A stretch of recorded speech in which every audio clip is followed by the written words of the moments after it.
இன்றைய ஏற்புரை என்ற நிகழ்வில் மேடையில் இருக்கிற பெருமக்களை நன்றியோடு நினைவு கூறுவது எனக்கு இருக்கிற பணி. முதலிலே நீதியரசர் ஐயா ஜெகதீசன் அவர்கள் நான் பார்த்த நீதியரசர்களில் மிக எளிமையாக பழகக்கூடியவர். ஒரு சாதாரண ஒரு வழக்கறிஞருக்கே ஒரு பந்தா இருக்கும். நான் நீதியரசர் அவர்கள் எந்த ஏற்பாடும் இல்லாமல், அதுக்கு ஒற்றை சான்று சொல்ல வேண்டுமானால், இந்த நிகழ்வுக்கு நான் தொலைபேசியில் அழைத்தேன், வருகிறேன் என்று ஒத்துக்கொண்டார். இப்போ முறைப்படி நீதியரசர் நான் தான் போய் அழைச்சிட்டு வரணும், நான் தான் கொண்டு போய் வீட்டில் விடணும்.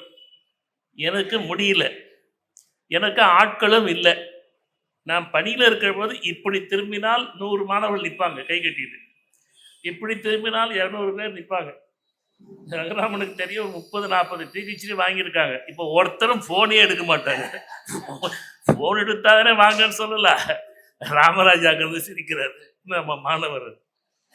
அப்போ நான் அவர்கிட்ட சொன்னேன், ஐயா இந்த மாதிரி இருக்குன்னு. இல்லை நீங்கள் வந்து இதை அனுப்பிச்சிடுங்க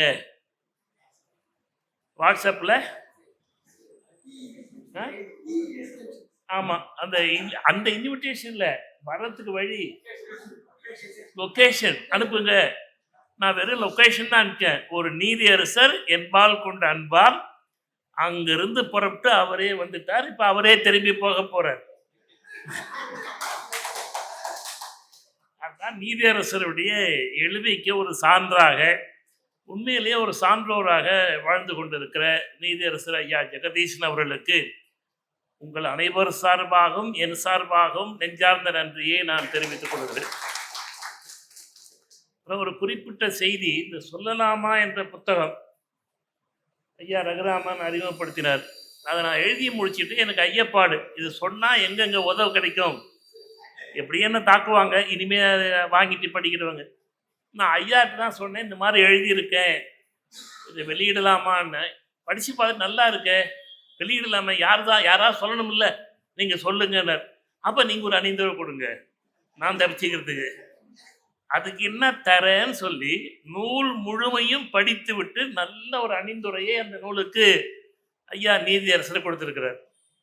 அப்பயும் எனக்கு பயம், சமுதாயம் அப்படித்தானே, இப்படி உட்கார்ந்தா திட்டுறாங்க, இப்படி பார்த்தா திட்டுறாங்க, வேண்டாத மருமகள் கைப்பட்டா குற்றம், கால் பட்டா குற்றம்.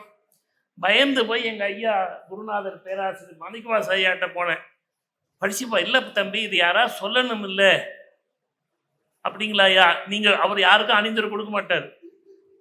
அவர் உரிய அந்த வள்ளலார் நூலை தவிர திருமந்தரம் வேறு எதையும் படிக்கவும் மாட்டார்.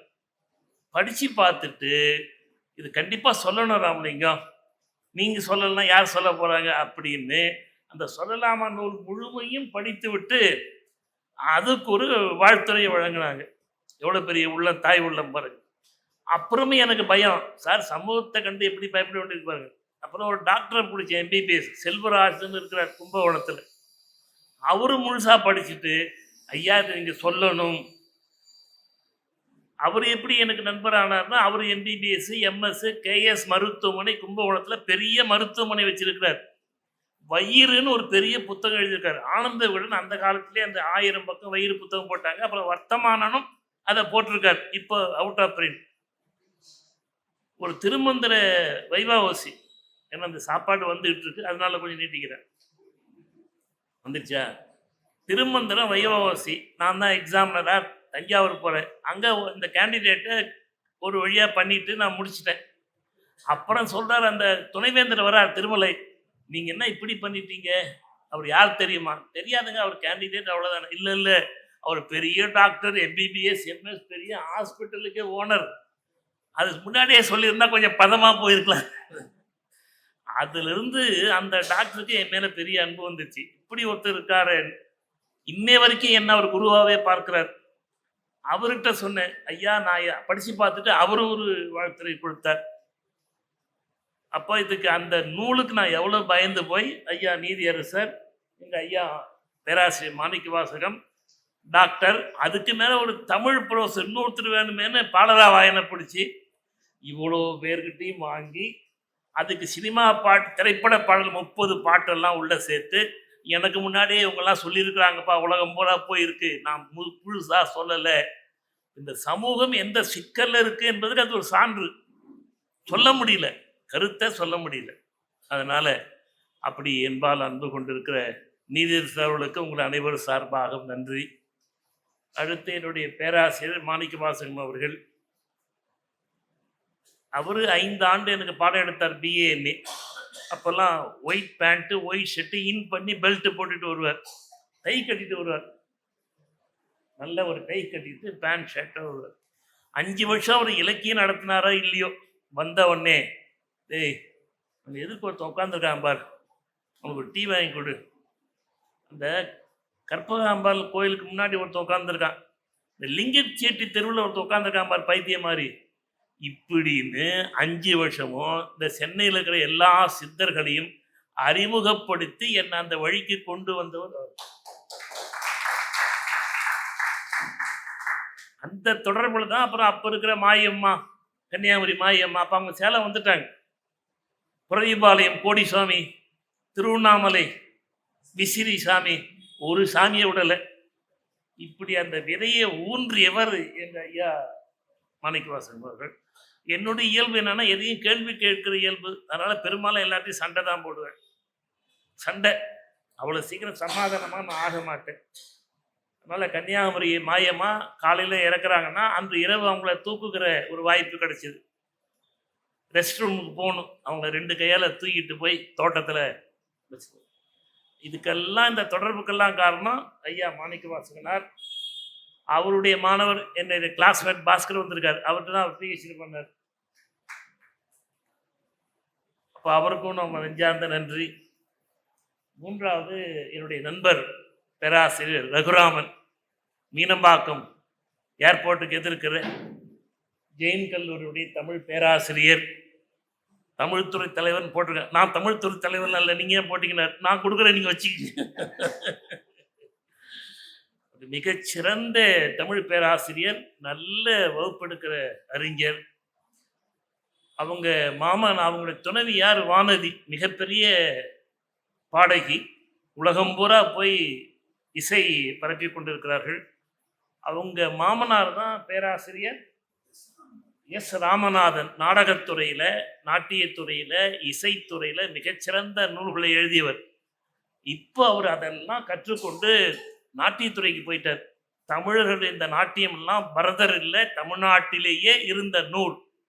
மதிவான நாடகத்தமிழ் நூல், செயிற்றியம், பரதம், இதெல்லாம் தமிழ் நூல் நிறுவி ஒரு நூல் எழுதியிருக்கிறார். அருமையான நூல், நீங்கள் வாங்கி படிக்க வேண்டிய நூல். இப்போ நீங்கள் சொல்லப்படுகிற பரதநாட்டியம் எல்லாம் தமிழருடைய சொத்து, சான்றுகளோடு எழுதியிருக்கிறார். தமிழ் நாட்டிய வரலாறா, தமிழர் நடன வரலாறு, நல்ல நூல், வாங்கி படிக்கணும். இப்போ இங்கே எங்கிட்ட யாரோ சொன்னாங்க, ரத்தினவேல் சுப்பிரமணியம் தமிழ் கல்லூரி, யார் சொல்லுது, ஐயா சொன்னாங்க, படித்தேன். என்னுடைய பேராசிரியர் ராமசுப்பிரமணியன். இன்னொரு 10 நிமிஷம் நான் டிஃபன் வந்துருச்சு, எல்லாரும் டிஃபன் சாப்பிட்டு தான் போகணும். அவர் மருத்துவ மாமணி ரத்தினவேல் சுப்பிரமணியம்னார் பேரில் ஒரு செந்தமிழ் கல்லூரி நடத்தினார். அதுக்கு முன்னே மணலி ராமகிருஷ்ண முதலியார் கல்லூரி அவர் பிரின்சிபாலாக இருந்தார். அவரால் நடத்த முடியல, என்கிட்ட கொடுத்தார். பவானந்தம் பிள்ளை பிரசாதத்தில் பெரிய லைப்ரரி, பெரிய பங்களா பவானந்தம் பிள்ளை, என்ன அதில் போட்டு நடத்துகிறார். நான் அவங்கள்ட்ட போராட முடியல. அந்த பவானந்தம் பிள்ளை வாரிசெல்லாம் கத்தியோடு வந்து நிற்கிறாங்க. நான் எங்கள் கோர்ட்டில் போய் நிற்கிறது. அது அப்படியே அந்த சொத்து, அந்த லைப்ரரி, மிகப்பெரிய நூலகம்லாம் போயிடுச்சு. ஆனால் அந்த செந்தமிழ் கல்லூரி மட்டும் நடத்துகிறேன். 10 ஆண்டுகளுக்கு மேலே 3000 பேர் படித்தாங்க. அதில் வகுப்பு எடுத்தவர் தான் ரகுராமன். இலவசமாக வந்து 10 வருஷம் எடுத்தது. அதில் வகுப்பு முருகனும் வந்து எடுத்திருக்கார், மாணவர்களாக படித்தாங்க. குப்பன் தங்கதாசன் படிச்சிங்களா, அதில் கவிஞர் தங்கதாசன் வந்திருக்காரு, அவரும் நம்முடைய மாணவர் தான். ராமராஜ் படிச்சிங்களா, வகுப்பு எடுத்தீங்களா, மகிழ்ச்சி. அதில் இலவசமாக முதல்ல வகுப்பு எடுத்தாங்க. 60 ஆசிரியர்கள் வருவாங்க. கார்பரேஷன் ஸ்கூலில் எடுத்தோம். ஒரு கட்டத்தில் கார்பரேஷன் இடம் தரமாட்டேன்ட்டான், நாங்களே இலவசமாக போய் வகுப்பு எடுக்கிறோம். அப்புறம் திருவிகா ஸ்கூலில் அந்த திருநாவுக்கரசு முதல்வர் இடம் கொடுத்தார், நல்லா நடந்தது, அருமையாக நடந்தது. அப்புறம் அங்கேயும் பிரின்சிபல் மாறினோம், இடம் இல்லை. அப்புறம் நம்ம ஐயா டாக்டர் திருவதனம், அவங்க ஸ்கூலில் பாதி மாணவர்களையும், பாதி மாணவர்களை கே நகர் வேளாங்கண்ணி ஸ்கூலில் இப்படிலாம் நடத்தி பார்த்தோம். ஒரு கட்டத்தில் நடத்த முடியல. ஏன் முடியலன்னா, அப்புறம் ஆசிரியர்கள் வந்து போகிறதுக்கு ஒரு 50 ரூபா கொடுத்தோம். அப்புறம் அங்கே மத்தியானம் சாப்பாடு வாங்கி கொடுக்கணும். காசு கிடையாது. அதுக்கு மேலே எனக்கு ஒரு சிக்கல் வந்தது. கரஸ்பாண்டன்ட் கோர்ஸில் அதே சிக்கல் வந்தது. சமாளிச்சது. ஏன்னா அது கவர்மெண்ட். என்ன சிக்கல்னா, சனிக்கிழமை காலைல முதல் பேட்ச் வரான். 3000 பேர் ஆண் பெண் எல்லாம் படிக்கிறான். 2வது 11 மணி கிளாஸில் ஒருத்தர் பேசிக்கிறான். 1 மணி சாப்பாட்டு நேரத்தில் தட்டு பரிமாறுது, பாக்ஸ். அடுத்த நாள் ஞாயிற்றுக்கிழமை அவங்க அப்பா அம்மா வந்து கொடுத்துட்டு போகிறாங்க. சாயங்காலம் வந்தால் பொண்ணையும் காணோம், பையனையும் காணோம். இதுதான் செம்புல பெயல் நீர் போல. இது நாங்கள் அரசாங்கத்தில் இதை சமாளிக்க முடியும். ஏன்னா மெட்ராஸ் யூனிவர்சிட்டி பேனரில் இருந்தது. அதே சிக்கல் எனக்கு இங்கே வந்தது. நான் பொறுப்பு. எனக்கு போலீஸ்காரன் டியூட்டியாக ஒவ்வொரு பீரியடு முடிஞ்சு மாடி கீடி எல்லாம் போய் பார்ப்பேன். யார் எங்கே உட்காந்து நீ. அப்புறம் பார்த்தேன், இனி போலீஸ் உத்தியோகம் பார்க்க முடியாதுப்பா, போதுன்னு ஒரு 15 வருஷத்தில் அதை மூடிட்டோம். அதில் வகுப்பெடுத்த பெருந்தகை பேராசிரியர் டாக்டர் ரகுராமன், முருகன், வகுப்பில் கலந்து கொண்ட கவிஞர் தங்கதாசன், நம்ம ராமராஜ், சதானந்தம் வந்தாரான்னு தெரியல, அப்போ இல்லை. அதனால் ரகுராமன் அவர்களுக்கு நெஞ்சார்ந்த நன்றி.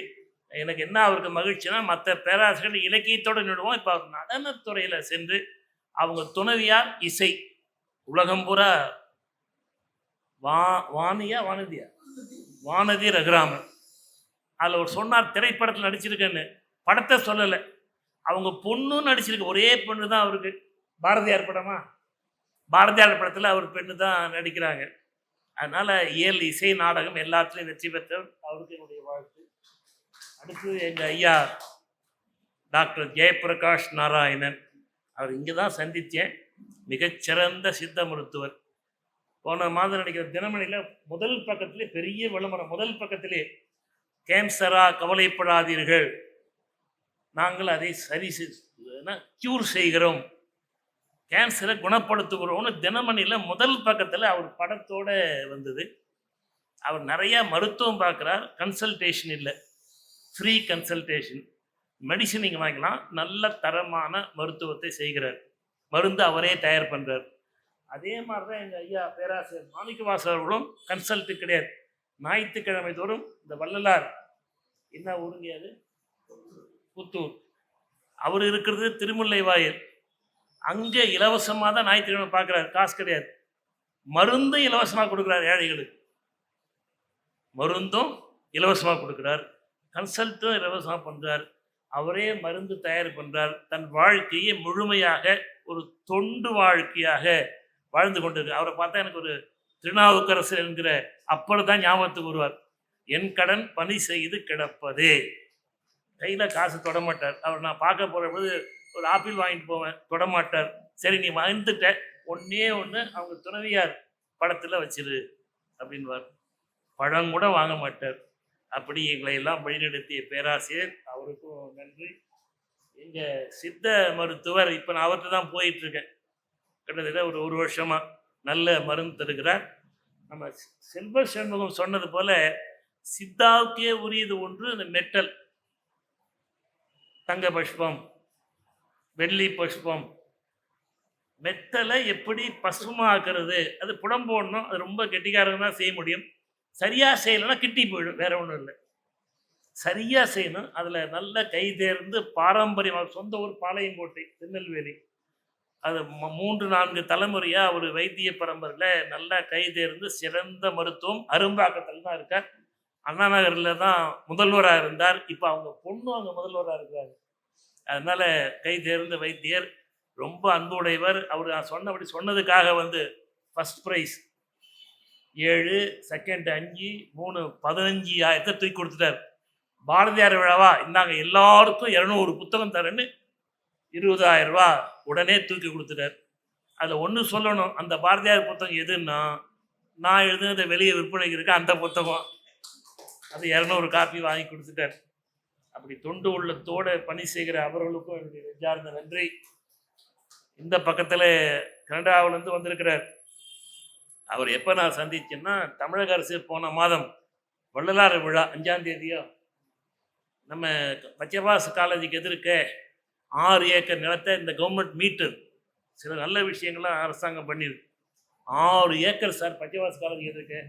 அதை மீட்டு காஞ்சிபுரம் ஏகாம்பரேஸ்வரர் கோயிலுக்கு உரியது அப்படின்னு போர்டை போட்டு அங்கிருந்த ஸ்கூலை ஏகாம்பரேஸ்வரர் பள்ளிக்கூடம் போட்டு நல்லா நடத்துகிறாங்க. அந்த 6 ஏக்கர் இடத்துல தான் அந்த வள்ளலார் விழா நடத்துனாங்க, இன்டர்நேஷ்னல் செமினார். அதில் நான் கருத்தரங்க தலைவராக நடத்துகிற போது இவர் கீழே இருந்து கேட்டிருக்கார். எங்கேயோ இருந்தவர் ஏதோ கேட்ட குரலாக இருக்கே, குரலை கேட்டு வர நாதம் தான் ஒருத்தரை கண்டுபிடிக்க முடியும், ஒலி கூட இல்லை. ஒலி தடுப்பு இருந்தால் தெரியாது. நாதம் இந்த தடுப்புகளை தாண்டி ரோட்டில் இருக்கிறவங்களோட என் குரலை கேட்டவனே ஓ அரங்கராமனுக்கு பேசுகிறார். அதனால நாதம் முந்தியது, பின்னாடி தான் விந்து. நாத விந்து கலாதீத நமோ வருகிறாரு. இவர் அங்கேருந்து வந்துட்டு சார் கீழே, சார் நீங்கள் அரங்க, ஆமாம் எப்படி சார் 25 வருஷத்துக்கு முன்னே உங்களுக்கு மெய்வழி கேட்டேன், இன்னும் என் மனசில் அப்படியே இருக்குது. அப்புறம் திருவடி பற்றியெல்லாம் பேசினார். அப்போ நான் கேட்டேன் நீங்கள் இருக்கிறீங்களான்னு. வாட்ஸ்அப்பில் வந்தார். நான் இருக்கிறேன், இன்னைக்கு மெட்ராஸில் இருக்கிறேன்னார். கனடா. அவர் இப்போ கனடா போகணும், ஃப்ளைட்டு இல்லைன்னாலும் இப்போ நிற்கிறார். நல்ல வேலை, அது ஒரு காரணம். ஃப்ளைட் இனிமேல் போனால் கிளம்பிடுவார். அதனால் கேட்டேன், வந்துட்டார். நல்ல வள்ளலார் பெரும்பக்தர். கனடாவில் போய் யாராவது சுத்த சமர சன்மார்க்கம் அமைப்பு வச்சுக்கலாம், இவர் பேருக்கு முன்னாடி தயவுன்னு தான் பாருங்க, அழைப்புதலே தயவு தான் இருக்கும். அங்கே போய் வச்சிருக்காரு. அப்புறம் கேட்டால் வடலூரில் இருக்கிற அமைப்போட ரொம்ப தொடர்பில் இருக்கிறார். சென்னையில் இப்போ ஒரு வடசெலவாக்கத்தில் ஒரு ஃப்ளாட்டு வாங்கி வந்தால் தங்குறதுக்குன்னு ஒரு ஃப்ளாட்டையும் வாங்கி வச்சிருக்கிறார். அதனால் அடிக்கடி சென்னை வருவார். வந்தால் வாங்க, சித்தர் மையத்தில் நீங்கள் தனி பேச்சு சோலோ இந்த மாதிரி கூட்டத்தில் இல்லை, அடுத்த மாதமாக இருந்தீங்கன்னா முதல் ஞாயிற்றுக்கிழமை உங்கள் வள்ளலார் அனுபவங்களை எல்லாம் சொல்லுங்கள். அப்படி தாய் உள்ளத்தோடு அவரையும் நான் ஒன்றும் கூப்பிடல, கார்லாம் அனுப்பலை. அவரே புறப்பட்டு வந்துட்டார், அவரே திரும்பி போக போகிறார். அவருக்கும் என்னுடைய நெஞ்சார்ந்த நன்றி. ஐயா வாழ்க. அடுத்து பேராசிரியர் டாக்டர் முருகன், என்னுடைய மாணவர். அந்த பழைய கதையெல்லாம் வேண்டாம், எப்படியோ அதாவது ஆசிரியருடைய பெயரை காப்பாற்றுகிற முருகன் சிறப்பாக தமிழ்துறை தலைவராக சிறக்க பணியாற்றி கொண்டிருக்கிறார். நான் பிறந்த ஊர் தியாகதுர்கம். அந்த ஊரை பற்றிய ஒரு ஆவணம் தான் அந்த புத்தகம். அது ரொம்ப நாளாக 20 வருஷமாக வச்சுருந்தேன். ஏன் வச்சுருந்தேன்னா அதுலேயும் அச்சம்தான், அந்த சொல்லாமல். ஏன்னா அங்கிருந்த மலையம்மன், நானே வணங்கின மலையம்மன் இல்லை, அது மலை மேலே இருக்குது. அது சமண சமயத்தில் இருக்கிற யக்ஷினி தர்மதேவி. பக்கத்தில் இருக்கிறது வர்த்தமான மகாவீரர் உட்காந்துருக்காரு. நம்மால் பட்டையை போட்டு குங்குமத்தை வச்சு ஒரு மீசையை வச்சு முனிவருன்ட்டான். அதெல்லாம் எடுத்து வச்சுருந்தேன். அப்போ வெளியிட்டு இருந்தால் எனக்கு பதவி போயிடும். இப்போ ரிட்டையர் ஆகி 13 வருஷம் ஆகி போச்சு, 73. நீ என்ன யாரும் ஒன்றும் பண்ண முடியாது. அதனால் அந்த படத்தோட அந்த நூலில் இது தர்மதேவி, இது வர்த்தமான மகாவீரர் எல்லாம் போட்டு உண்மையா அதில் சொன்னேன். அதுக்கு இவ்வளோ காலம் ஆச்சு, 25 வருஷம் ஆச்சு. ஏன்னா சொல்ல முடியல, சமூகம் அப்படி இருக்குது அந்த நூல். அதனால் அதுக்கு சிறப்பாக உரையாற்றிய முருகன் அவர்களுக்கு என்னுடைய நெஞ்சார்ந்த நன்றி. அடுத்து இருக்கிறவர் பேராசிரியர், தியாகராய கல்லூரியின் தமிழ்துறை தலைவர் தனஞ்சயன். கிட்டத்தட்ட 20-25 வருஷத்துக்கு முன்னே சின்ன பையனாக அவர் எம்ஏ படிச்சுட்டு இருந்தார். அவருடைய பேராசிரியர் டாக்டர் மேனுவல், மனுவேல் தமிழில் மேனுவல். அவர் எனக்கு உற்ற நண்பர். எல்லா போர்ட் ஆஃப் ஸ்டடீஸ்லையும் மீட்டிங்லையும் என்னை போட்டுருவார். அப்போ போனால் தான் எம்ஏ படிக்கிற தம்பி. அப்புறம் எம்ஃபில் பண்ணார், பிஹெச்டி பண்ணார், எல்லா கமிட்டியிலும் இருந்தேன். திருப்பதி திருவேங்கடவனை பார்க்காம வரமாட்டேன். நான் போகிறதே அதுக்கு தான், ஒத்துக்கிறதுக்கு. ஒரு 40-50 முறை இவரோட போவோம். அதில் மறக்க முடியாத ஒரு சம்பவம். அப்போல்லாம் எப்படின்னு கேட்டிங்கன்னா, அந்த வைஸ் சான்சலர் லெட்டர் கொடுத்தா போதும். வைஸ் சான்சலர் லெட்டர் பேரில் இந்த மாதிரி professor Aranga Ramalingam with அக்காம்படி with Dhananjayan பர்மிட்டிங்கன்னா அதை உடனே காமிட்டிட்டு 300 ரூபா டிக்கெட்டில் போயிடும். சில நேரத்தில் ரிஜிஸ்டார் கொடுப்பார். ஒரு தடவை லெட்டர் போட்டபோது ஸ்பெசிஃபிக் நான் தமிழில் போட்டிருந்தேன். அப்போ அந்த ஆள் கேட்குறான் கோபத்தோடு, அந்த உள்ள விடுவேன், இந்த லெட்டர் அப்படி வச்சு, ஏமிரா அது ஏமி இது இது ஏமி சிக்னேச்சர் இது. ஏன்னா தமிழ் அவருக்கு பிடிக்கல. நான் அரங்க எதிர்னாம் பாருங்க என்கிட்ட உள்ளே அனுப்ப மாட்டேன்ட்டான். அப்புறம் இவர் வழக்கமாக கெஞ்சி தெலுங்கில் பேசி, சார் இவர் தமிழ்நாடு சார், தமிழ் ப்ரொஃபஸரு, அவர் சிக்னேச்சர் தமிழ் இருக்குது, அவ்வளோ பண்ணி போனோம். ஆனால் இன்னும் ஒரே ஒரு வருத்தம், அப்படி 40-50 முறைகளுக்கு மேலே இவரோட போன அந்த திருப்பதிக்கு இப்போ போக முடியல. அதான் உண்மை. அப்புறம் அவர் ஒரு செய்தியை சொன்னார், இவர் எல்லாம் சைவம், ஏன் வைணவ மரபில் பிறந்தார். அது நூலில் சொல்லியிருக்கேன். எங்கள் பெரியப்பா பேர் வெங்கடாச்சலம், அட்டை பேரை எடுத்துட்டேன், ஏன்னா அப்புறம் உடனே ஜாதி சொல்லுவீங்க.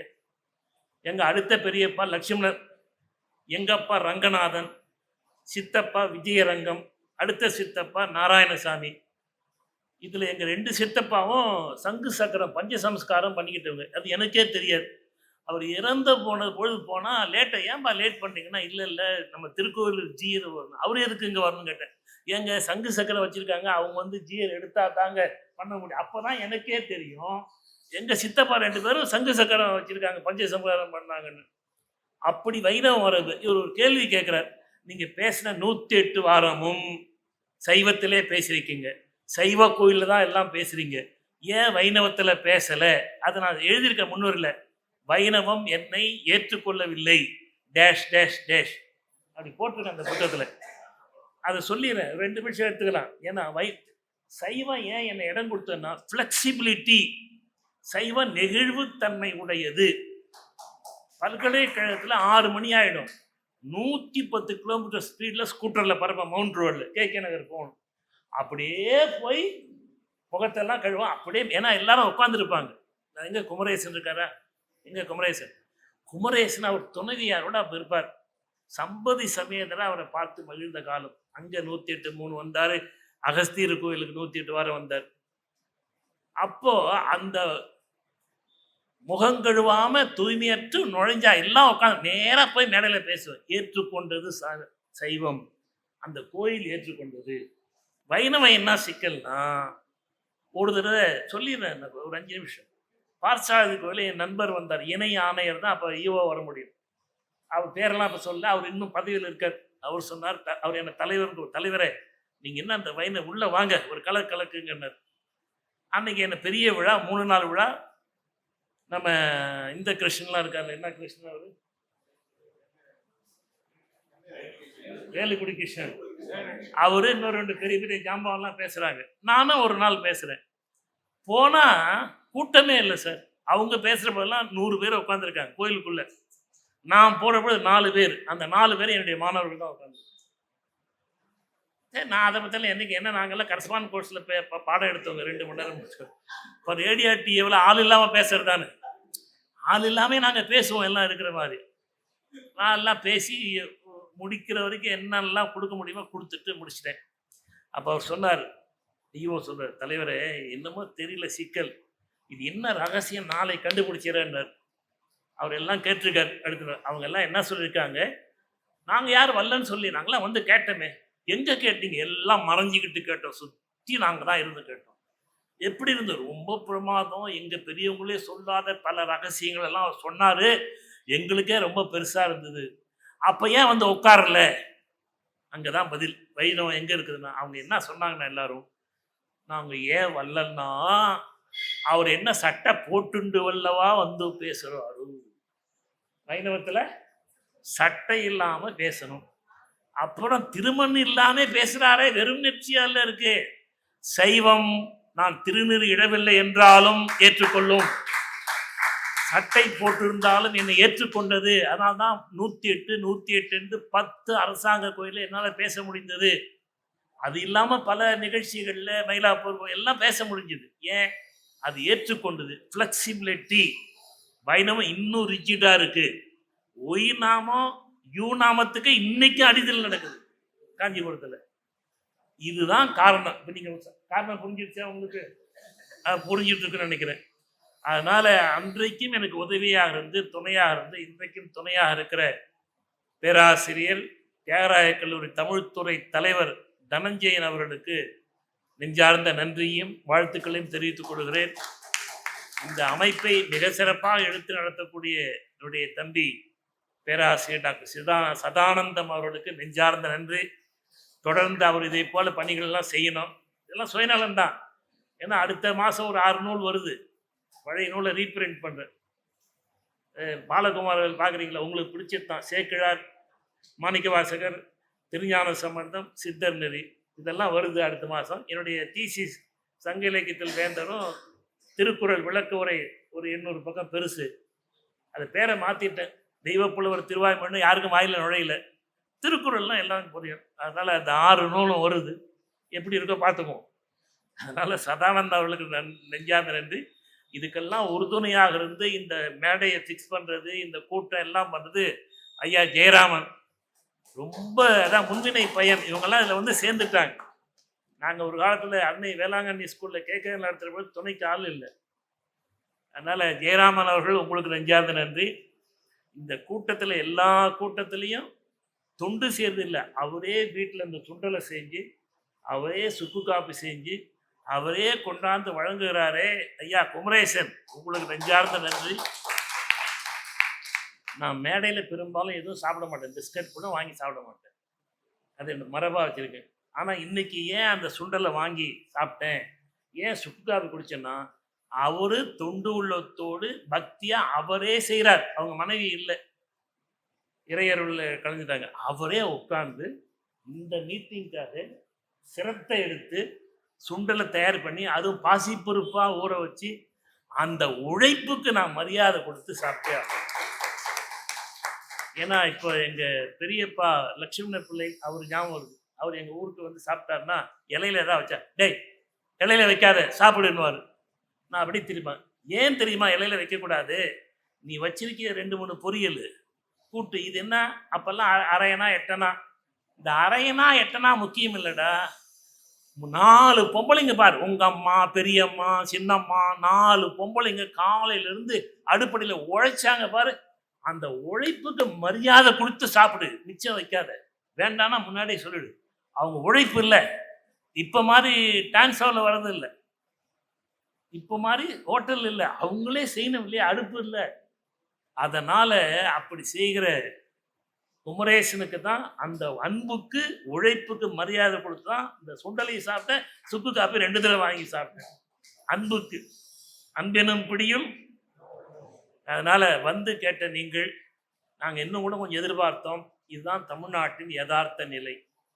கிட்டத்தட்ட 300 எவ்வளோ பேருக்கு அனுப்புறீங்க வாட்ஸ்அப்? 5000க்கு மேலே வாட்ஸ்அப் அனுப்புகிறார். நான் ஒரு 600 வாட்ஸ்அப் இந்த ஸ்பெஷலாக அனுப்பிச்சேன். மொத்தம் 6000 வாட்ஸ்அப் வந்திருக்கிறது 40 பேர். இல்லைங்க, இதுதான் இன்று யதார்த்த நிலை. இதுதான் இந்த யதார்த்த நிலை. நாம் இங்கே மேலே போகணும்னா கேட்கணும். இல்லை, ஞானம் என்பதே சொல்ல கேள் ஞான வழி. மாய மந்திரம்லாம் இல்லை, சூ மந்திர காலம் இல்லை, உட்காந்து கேட்கணும். கேட்குறமே யாருமே இல்லையே. ஆனாலும் நாங்கள் அதனால சோர்வடையில் எங்கள் கடமையே செஞ்சிக்கிட்டு இருக்கோம். சொல்ல வேண்டிய சொல்லிக்கிட்டு இருக்கோம். ஊதுற சங்கர ஊதுறோம். கேட்குறவங்க கேளுங்க, பயன்படுத்துகிறவங்க பயன்படுத்திங்க. எல்லாம் இறையருள் குருவருளை சேர்ந்தது. வந்து கேட்ட உங்கள் அத்தனை பேருக்கும், பாராட்டிய அத்தனை பேருக்கும், சான்றோர்களுக்கும், குறிப்பாக ரொம்ப தூரத்தில் வந்திருக்கிறவருடைய அண்ணன் தமையனார் வழக்கறிஞர் அரங்க இளங்கோவன், எங்கள் அண்ணி வந்திருக்கிறாங்க, பேராசிரியர் நம்ம ஐயா ராஜேந்திரன் ஐஆர்எஸ் வந்திருக்கிறாங்க, நல்வாழ்விலிருந்து நம்ம ஐயா முரளி வந்திருக்காங்க. இங்கே பின்னாடி இவரை பார்த்தீங்கன்னா மேனேஜர் வந்திருக்காரு, இன்னொருத்தர் வந்திருக்கார் தியாகராஜன். அப்படி எல்லா பெருமக்களும் வந்திருக்காங்க. பேரை சொன்னால் நேரம் ஆகிடும், ஏன்னா இட்லி ஆறிக்கிட்டே இருக்குது, வடையும் ஆறுது. கண்டிப்பாக நீங்கள் இருந்து சாப்பிட்டுட்டு போகணும். கூடியிருந்து குளிர்ந்தேனோ ரெம்பாவாய். ஒற்றை வரியில் நன்றி சொல்லணும்னா, ஆழ்வார்கள் அருளமதம் புத்தகம், இதில் ஆண்டாள் நாச்சியார் ரொம்ப பிடிச்சவங்க 12 ஆழ்வார்களில். அவங்க நாச்சியார் திருமொழியில் சொல்கிறது மாதிரி, நாச்சியார் திருமொழியில் சொல்கிற மாதிரி இறைவனோடு அவங்கள கொண்டு வழிகாட்டினவங்களுக்கு என்ன நன்றி சொல்கிறாங்க? தலையல்லால் கைமாறியிலேனே. அதனால் உங்களை அத்தனை பேருக்கும் தலையல்லால் கைமாறியிலேன். நன்றி, வணக்கம்.